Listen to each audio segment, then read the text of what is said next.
Bismillahirrahmanirrahim. Assalamualaikum warahmatullahi wabarakatuh. Bagaimana kabar adik-adik kalian semua di rumah? Semoga senantiasa dalam keadaan sehat dan dalam lindungan Allah. Baik, sebelum kita belajar, mari kita membaca Al-Fatihah terlebih dahulu. Ala hadhihi niyah wa ala kulli niyatin sholihah. Al-Fatihah. A'udzubillahi minasyaitonirrajim. Bismillahirrahmanirrahim. Alhamdulillahirabbil alamin, arrahmanirrahim, maliki yaumiddin. Iyyaka na'budu wa iyyaka nasta'in. Ihdinas siratal mustaqim. Shiratal ladzina an'amta 'alaihim ghairil maghdubi 'alaihim waladdallin. Amin. Semoga dengan bacaan Fatihah tadi kita dimudahkan untuk belajar dan diberikan ilmu yang bermanfaat. Amin amin ya rabbal alamin. Baik, marilah kita mulai pembelajaran aswaja dan ke-NU-an ini. Untuk hari ini kita memulai pembelajaran pertama di bab 1, yaitu tentang pondok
وَمَا كَانَ الْمُؤْمِنُونَ لِيَنفِرُوا كَافَّةً فَلَوْلَا نَفَرَ مِن كُلِّ فِرْقَةٍ مِّنْهُمْ طَائِفَةٌ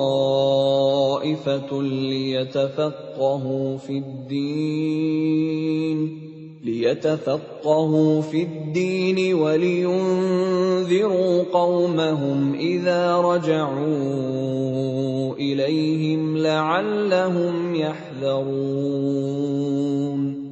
Dan tidak sepatutnya orang-orang mukmin itu semuanya pergi ke medan perang.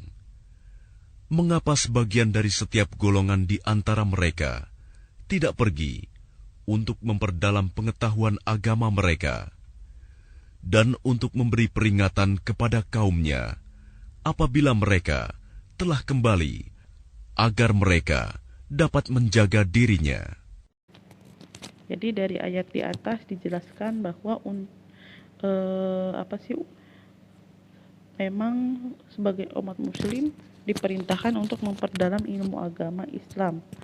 Jadi ilmu agama Islam seseorang dengan cara mencari ilmu di pondok pesantren.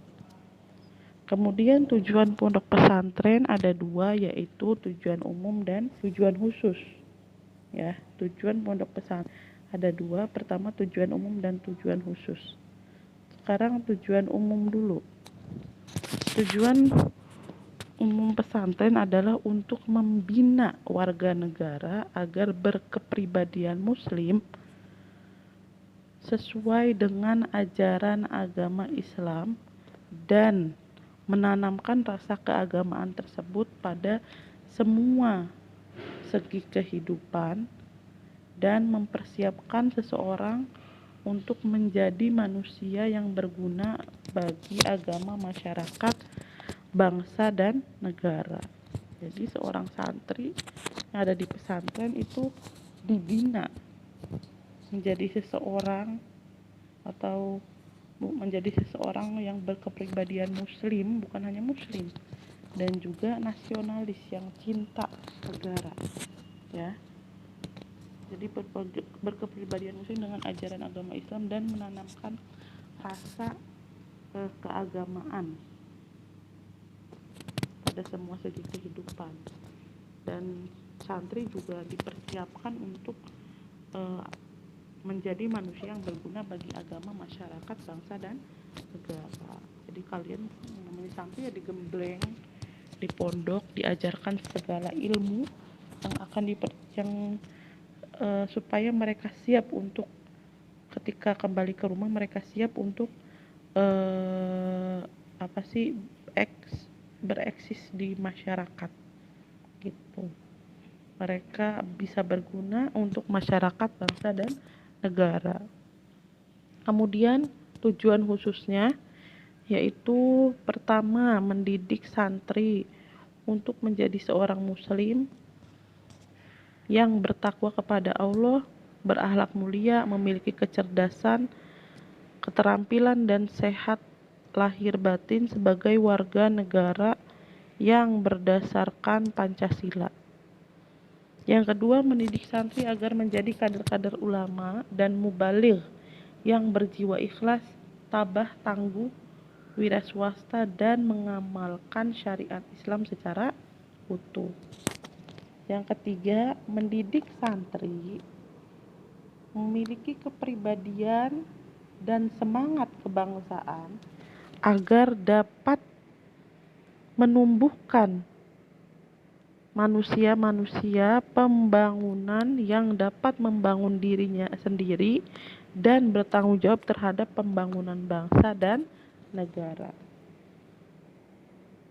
Yang keempat, mendidik santri agar menjadi tenaga-tenaga yang cakap dalam berbagai sektor, baik itu pembangunan, khususnya pembangunan material spiritual.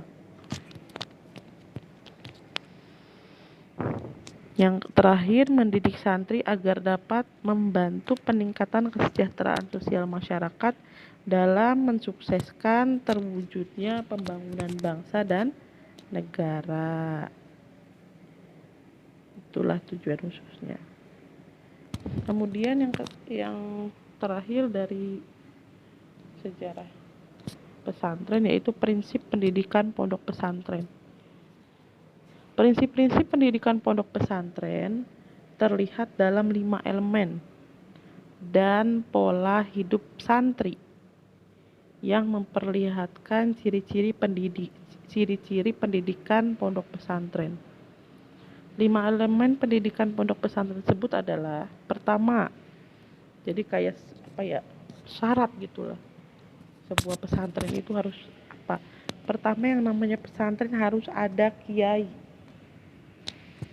Ya, mungkin kalau di sekolah ada kepala sekolah, tapi kiai itu melebihi kepala sekolah. Karena adanya kiai itu selain pengajar dan lain-lain, kiai ini kalau di pesantren adalah sebuah figur sentral bagi santrinya. Ya, figur sentral. Jadi seorang kiai itu sebagai figur sentral, yaitu seseorang yang memiliki ilmu pengetahuan agama yang tinggi. Jadi seseorang yang memiliki ilmu pengetahuan agama yang tinggi menjadi panutan, memiliki peran dan tugas untuk membimbing serta mengajarkan ilmu agama kepada santri. Yang kedua, adanya masjid, musola atau langgar. Jadi dari zaman dulu memang masjid bukan hanya tempat sholat. Masjid juga bisa digunakan untuk tempat belajar, fungsi masjid. Di sini yang kedua, syarat atau prinsip pendidikan pondok pesantren itu harus ada masjid, musola atau langgar. Tidak hanya berfungsi sebagai tempat ibadah umat Islam dan para santri, juga sebagai tempat pembelajaran para santri. Mungkin di zaman sekarang malah sudah dilengkapi dengan kelas-kelas yang memadai, yang banyak ya. Bukan hanya masjid. Yang ketiga, jelas harus ada santrinya. Gitu. Pondok pesantren harus ada santrinya, yaitu mereka peserta didik yang menuntut ilmu pengetahuan agama kepada para kiainya. Yang keempat, yaitu adanya asrama. Karena pesantren itu rata-rata tidak pulang pergi kayak sekolah, yaitu tempat para santri melepaskan lelah setelah seharian melakukan kegiatan pembelajaran. Terakhir, yang kelima, adanya kitab kuning atau kitab klasik atau buku-buku lah ya, buku-buku agama yang menjadi sumber pembelajaran para santri. Kemudian selain terdapat 5 elemen pendidikan pondok pesantren di atas, terdapat juga beberapa pola hidup sehari-hari, yaitu pola hidup santri sehari-hari ya.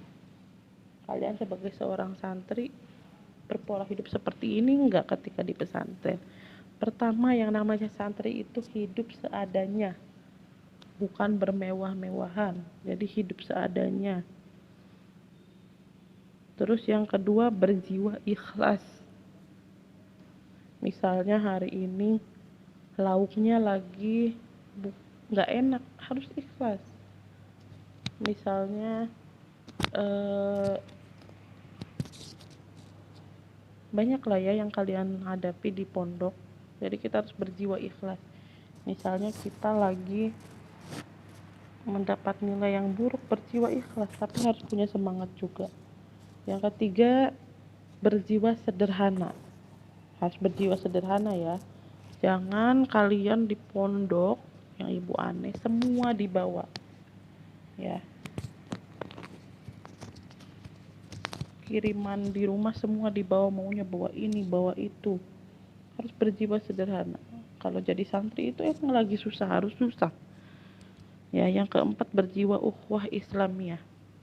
Yang kelima, dididik untuk mandiri. Yang keenam, berjiwa bebas dalam memilih alternatif jalan hidup. Diharapkan nanti ketika sudah keluar kalian bisa memilih jalan hidup kalian, bisa menjadi apa ya, seorang yang bisa memutuskan. Terus yang 7, tergantung pada restu kiai. Restu kiai itu penting ya. Kadang kan misalnya kamu jangan boyong dulu, ngabdi dulu setahun, ya nurut gitu. Kemudian yang ke-8, kebiasaan untuk melakukan amal soleh seperti puasa, sholat, dan takarub pada Allah. Jelas ya, yang namanya santri pasti banyak amalan-amalan. Misalnya tidak hanya sholat wajib, kita juga harus dibiasakan untuk sholat duha, sholat tahajud, walaupun memang tidak diwajibkan ya, tidak diwajibkan. Beberapa pondok tidak mewajibkan harus sholat duha. Harusnya memang itu harus datang dari diri kalian masing-masing, bagaimana kalian mengamalkan ilmu yang sudah didapat gitu, dengan cara kalian ibadah-ibadah sunnahnya dikerjakan gitu. Kalau diwajibkan masuk ke peraturan pondok jadinya kan. Jadi kalian harus menyadari sendiri dari diri sendiri untuk melakukan amal-amal soleh tersebut. Kemudian yang ke-9, kedisiplinan sangat ditekankan dalam kehidupan pondok pesantren. Kemudian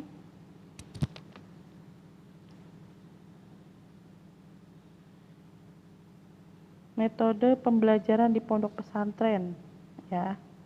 Pertama, metode Bandungan, yaitu atau sistem weton. Diajarkan dengan cara kiai membacakan, menerjemahkan, dan menerangkan atau mengulas kitab-kitab klasik, sedangkan santri menulis hal-hal penting petuah kiai. Cara Bandungan juga disebut cara halakoh, yang berarti lingkungan murid, sebab para santri berkelompok belajar di bawah bimbingan seorang guru. Jadi yang namanya Bandungan itu seperti kita di pondok ya, kalau belajar kitab, guru yang bacakan maknanya, menerangkan isinya, kalian menulis makna, menulis keterangan yang dibacakan oleh guru, itu namanya Bandungan. Jadi cara Bandungan juga disebut dengan cara halakoh. Halakoh itu lingkaran itu kayak sebuah majelis ya, kalian berkumpul walaupun sebenarnya duduknya itu baris ya, bukan melingkar gitu. Zaman dulu itu kalau belajar itu membundar halakoh, membuat sebuah lingkaran itu, dimana ada seorang guru membacakan sebuah kitab, seorang santri menulis makna atau hal-hal penting petuah-petuah guru tersebut. Terus yang kedua itu ada sistem sorogan. Kalian juga tahu sorogan itu seperti apa, karena di pondok kita juga ada sistem sorogan. Sistem sorogan itu yaitu membaca ulang teks yang telah dipelajari, baik di hadapan kiai maupun di hadapan sama santri. Pengajian sorogan biasanya hanya diberikan kepada santri yang cukup maju, khususnya yang berminat untuk menjadi kiai. Jadi sebenarnya sorogan ini mengulang ya. Kita kan kalau sorogan hanya pelajaran membaca ulang pelajaran safinah, pelajaran fikih lah itu, pembelajaran fikih. Jadi sebenarnya semua kitab bagusnya sebelum besoknya kita mau mempelajari kitab tersebut, malamnya kita baca ulang di depan teman kitab. Tujuannya apa sebenarnya? Untuk mengisi lembar-lembar kosong yang misalnya kalian ketiduran lah, atau misalnya kalian kemudian juga di dalam sorogan juga bukan hanya membaca makna, di situ juga menyeluruh, ya kan, kita mempelajari ilmu nahunya, ilmu sorofnya, supaya kita tahu kalau ilmu nahu kita tahu akhir sebuah kalimat itu rofa, nasab, atau khofat, atau jazm. Kemudian kalau sorof kita mempelajari bentuknya, dia itu fi'il madikah, dia itu fi'il mudorekah gitu ya. Jadi kalau sistem sorogan itu sampai membaca ulang teks yang telah dipelajari. Jadi sebenarnya kedua sistem ini digunakan di pondok pesantren. Hari ini sejarah pesantren sudah selesai. Terus minggu depan insya Allah kita akan melanjutkan mempelajari tentang klasifikasi pesantren. Kemudian yang ketiga, peranan pesantren terhadap lahirnya NU. Sebelum mengakhiri, Ibu ada tugas, sebenarnya bukan tugas, hanya sebuah yang bisa kalian jawab dengan sesuai keadaan kalian. Pertama, di sini Ibu ingin menanyakan apa motivasi kalian sekolah di pondok pesantren. Yang kedua, apa yang ingin kalian capai selama kalian tinggal atau sekolah di pondok pesantren. Yang ketiga, jelaskan 3 elemen pendidikan yang ada di pondok kalian. Ya. Silakan tulisan pertanyaan ini kalian salin di buku dan kalian jawab di buku. Kemudian nanti kirim berupa foto ke grup, ya, ke grup, atau nanti Ibu buat Google Classroom. Dapat dipahami ya? Oke, terima kasih sudah menonton videonya. Mari kita ucapkan alhamdulillah bersama-sama. Alhamdulillahirabbil alamin. Syukran ala ihtimamikum. Wassalamualaikum warahmatullahi wabarakatuh.